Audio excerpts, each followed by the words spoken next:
Okay, so today we will review from lesson 1 up to lesson 5. Okay, so in week 1 lesson, we learned about the nature of quantitative research. Okay, just listen. Si teacher na lang mabasa. So in the nature of quantitative research, we learned what are the characteristics of quantitative research. We learned also the advantages, the best practices, conduct, and the types of quantitative research. How about in week 2 or our lesson 2? So in lesson 2, we'll learn about how to design a research topic. Also, nabalantaman, how to make a good research topics. What are the advantages of making a good research topic? So first, we learned the characteristics of a good research topic. Also, we learned the background of the research, the scope and the limitations. Kung ano nga itong mga i-include sa aton nga lessons, kag anong mga i-exclude na doon sa aton nga research. Also, the statement of the problem. So, in lesson 3, we learned the review of related literature. So, sa dere, sa pag-review sa related literature, or you will gather all the informations from other studies or the previous lessons sa mga other researchers, you need to cite well. Okay, so kwaong din ang ilang ngalan or ang apelyado, also ang year kung saan naging published ang ilang lesson. Okay, to avoid plagiarism. Okay, and to also to preserve the integrity sa inyong research study man. Okay, so how to do citations in related literature? We have two types. First is the in-text citation. So this is refers to all the citations that can be found in all the characters in your research paper. So the commonly used information in this manner. Okay, so next is referencing. So when we say referencing list, refers to the bibliography or references of your research paper. So this holds the summary of the information of all the resources na being gathered ninyo, okay?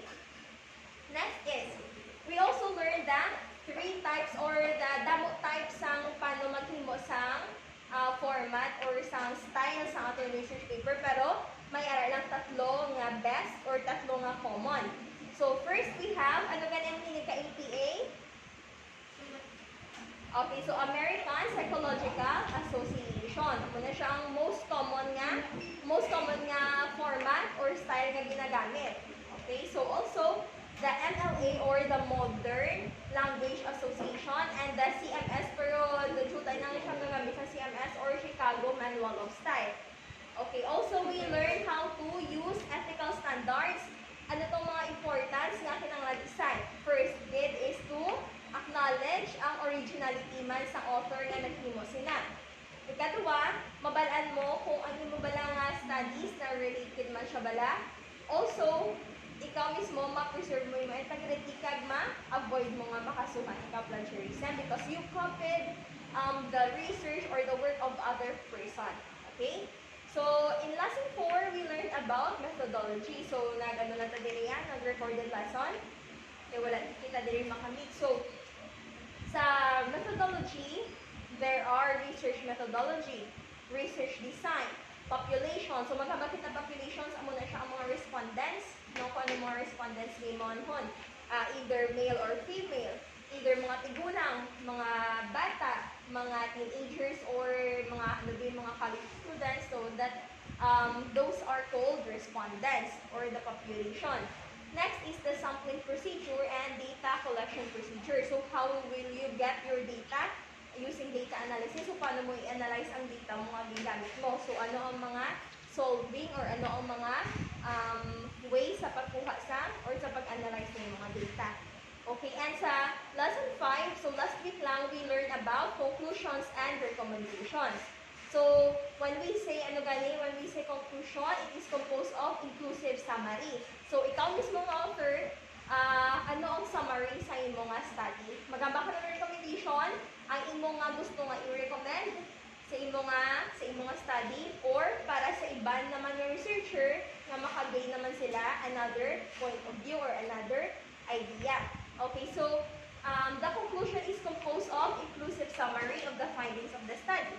The uses of research conclusions are denoted. First is it stresses the importance of the research statement. It gives the written work of sense of completeness. Siyempre, kung wala ka conclude sa imong lesson, do incomplete ang imong mga work. Also, it leaves the final impression. So, ano gibalang gusto mo nga ipahibalo sa next nga mga readers or sa mga next nga researchers. Also, it demonstrates good organization. Next is recommendation is the section in the research paper where you could give your suggestions for the improvement of the study. The research recommendation should follow the following characteristics. Ano to ganang teacher? Dapat likot lang siya. Bisan, it should be brief, pero concise, okay, and precise. Mga makita precise, accurate, ang mga data ang gingamit mo sa inyong lessons. Okay, wala ka lang himo-himo sa istorya. Also, things to consider when making a recommendation. You must avoid broad or generic recommendations. Sa lang mga recommendations nga do ka-usual, mga makita generics, do halos tanan nagagamit sila. Okay? Also, recommendation must be one step further than the conclusion, and researchers must consider the areas of the studies. Now, today you will now be making your parts of research nga complete na, okay? So, wala na kita reason ha, hindi kita kabalo maghimo research. Mag-grade 12 ka mo, humok na lang siya para sa inyo, kag mahimo na lang kamo sa content, okay?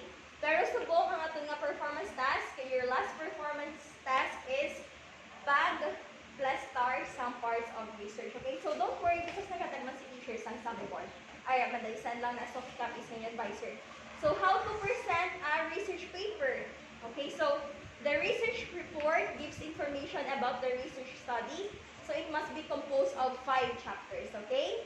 Ang research natin mga langga, we have 5 chapters. In chapter 1, you must include your, title anay, then table of contents, then ang abstract sa your abstract sa imong research. So, in chapter 1, we have the introduction. Okay, so ano na siyang under sa chapter 1? We have the background of the study.